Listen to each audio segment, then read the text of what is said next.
Economic sanctions are often used in the United States, which is one of the paradoxes of current American foreign policy. Sanctions are regularly criticized, and in some cases derided. Simultaneously, economic sanctions are rapidly becoming the U.S.'s preferred policy instrument in the post-Cold War world. In this video, we will cover 10 countries that the U.S. has imposed economic sanctions on.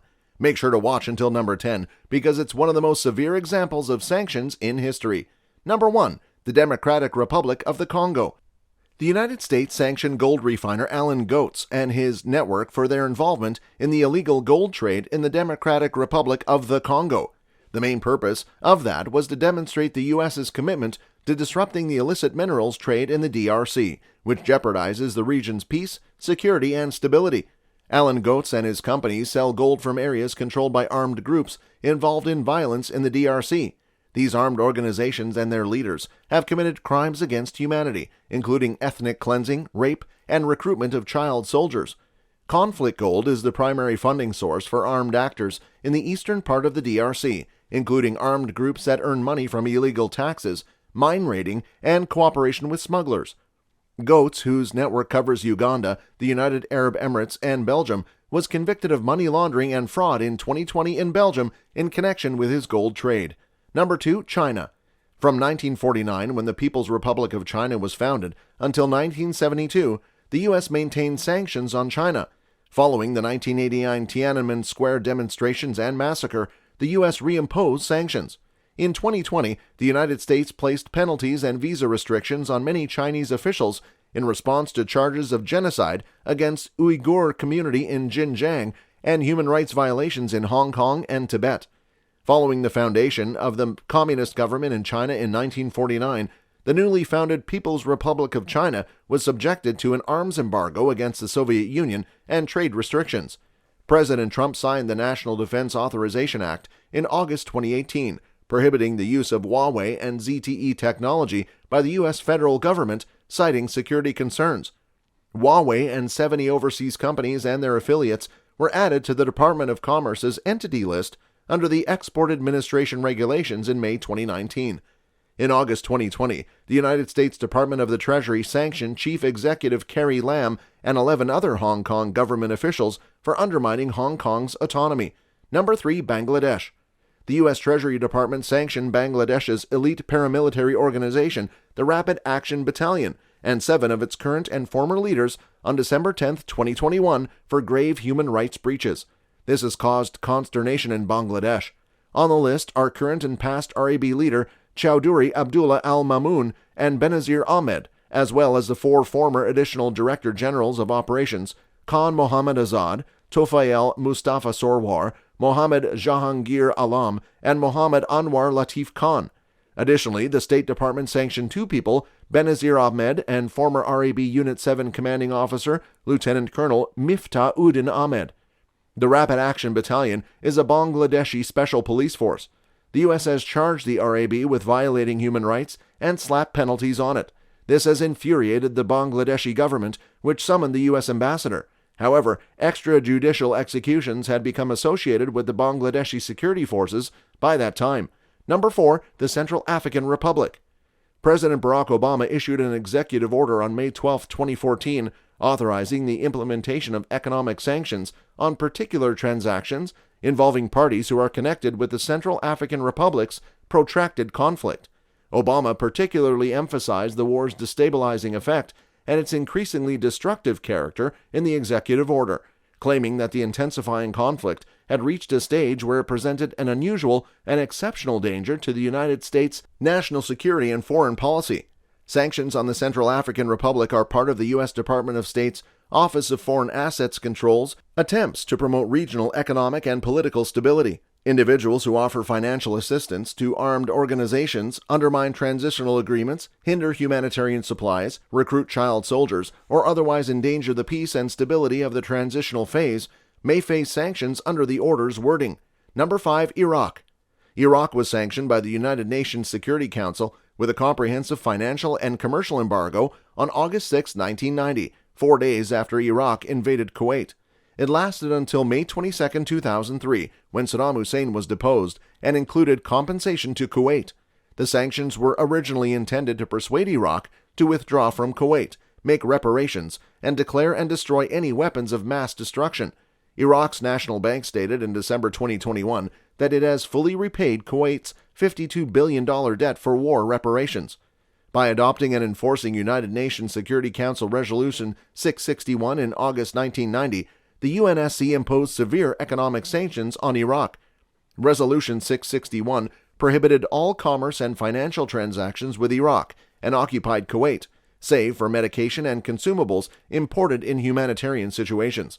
Following Iraq's defeat in the Gulf War in April 1991, Resolution 687 repealed the embargo on foodstuffs, but sanctions remained in place with changes with the goal of eliminating weapons of mass destruction. Number 6. Venezuela. Throughout the Venezuelan crisis, the governments of the U.S., the European Union, Canada, Mexico, Panama, and Switzerland imposed sanctions on individuals linked with Nicolás Maduro's administration. Sanctions were imposed in reaction to repression during the 2014 and 2017 Venezuelan demonstrations, as well as actions during the 2017 Venezuelan Constituent Assembly election and the 2018 presidential election in Venezuela. Sanctions have been imposed on current and former government officials, including members of the Supreme Tribunal of Justice and the 2017 Constituent National Assembly, members of the military and security forces, and private individuals accused of human rights violations, corruption, undermining the rule of law, and repressing democracy. Number 7. Iran. Since 1979, the U.S. has imposed a variety of economic, commercial, scientific, and military sanctions on Iran. U.S. sanctions on Iran now include an embargo on U.S. business ties with the country and a ban on supplying aircraft and repair parts to Iranian aviation enterprises. The U.S. put sanctions on Iran in reaction to Iran's nuclear program and Iranian backing for Hezbollah, Hamas, and Palestinian Islamic Jihad, all of which the U.S. considers terrorist groups. Iran's assistance for Shia militias in Iraq and the Houthis in Yemen's civil conflict is also under dispute. Number 8. Cuba. The U.S. embargo on Cuba prohibits American enterprises, as well as businesses formed under U.S. law or majority owned by U.S. citizens, from transacting with Cuban interests. It is modern history's longest-lasting trade blockade. On March 14, 1958, under the Fulgencio Batista administration, the U.S. placed the first embargo on weapon sales to Cuba. On October 19, 1960, over 2 years after the Cuban Revolution deposed the Batista administration, the U.S. imposed another embargo on all exports to Cuba, save food and medical supplies, after Cuba's nationalization of the U.S.-owned Cuban oil refineries. The ban was extended to practically all shipments on February 7, 1962. Since 1992, the United Nations General Assembly has adopted a resolution calling for the removal of the U.S. economic blockade on Cuba, with the U.S. and Israel continually voting against the resolutions. The Cuban Democracy Act of 1992's declared objective is to sustain sanctions on Cuba as long as the Cuban government continues to resist democratization and better respect for human rights. The Helms-Burton Act also prohibited U.S. citizens from doing trade with or in Cuba and imposed prohibitions on providing public or private aid to any successor administration in Havana unless and until certain allegations against the Cuban government were resolved. President Bill Clinton strengthened the commercial embargo on Cuba in 1999 by prohibiting overseas subsidiaries of U.S. firms from doing business with Cuba. Clinton authorized the sale of food and humanitarian aid to Cuba in 2000. Number 9. North Korea. Sanctions on North Korea have been implemented by a number of countries and international organizations. Numerous restrictions now apply to North Korea's nuclear weapons development and were implemented after the country's first nuclear test in 2006. The United States implemented sanctions on North Korea in the 1950s and tightened them further in the 1980s in response to international attacks against South Korea by North Korean operatives, notably the Rangoon bombing and the bombing of Korean Air Flight 858. North Korea was placed on the United States list of state sponsors of terrorism in 1988. Sanctions against North Korea began to loosen in the 1990s as South Korea's then liberal administration advocated for North Korea engagement programs. In 1994, President Bill Clinton signed the agreed framework with North Korea. The relief, however, was brief. North Korea resumed its nuclear development and formally withdrew from the Nuclear Non-Proliferation Treaty in 2003, prompting nations to reintroduce different restrictions. The United Nations Security Council adopted resolutions in response to North Korea's nuclear tests in 2006, 2009, 2013, 2016, and 2017.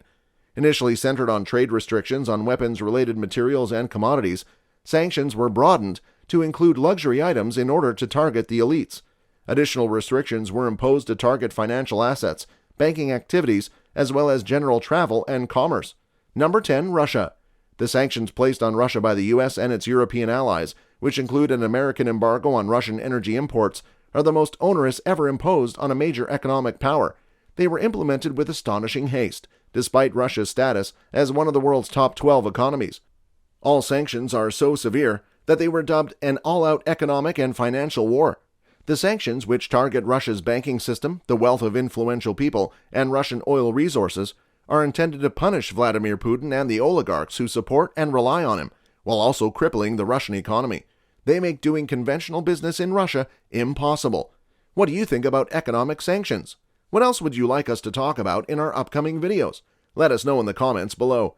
Make sure to subscribe and turn on notifications so you don't miss out on any of our videos.